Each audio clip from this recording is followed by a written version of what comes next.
Identitas supir truk yang menyebabkan kecelakaan beruntun di Tol Cipularang kilometer 92 pada Senin 11 November 2024 terungkap.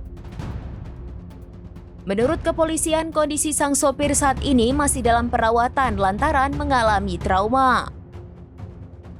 Kabid Humas Polda Jabar Kombes Jules Abraham Abbas menyebut supir truk yang menabrak belasan kendaraan diketahui berinisial R 43 tahun. Berdasarkan pemeriksaan medis, R mengalami luka-luka dan masih dirawat di rumah sakit di bawah pengawasan polisi. Hal serupa juga disampaikan Kakor Lantas Polri Irjen Aan Suhanan.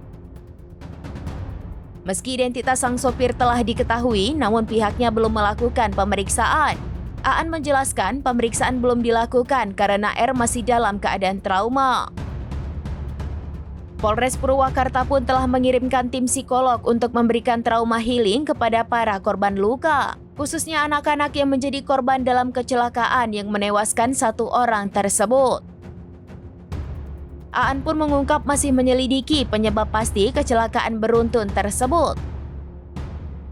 Berdasarkan fakta sementara, saat kejadian R hanya sendiri tanpa ditemani oleh kernet.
Download Tribun X sekarang, menghadirkan lokal menjadi Indonesia.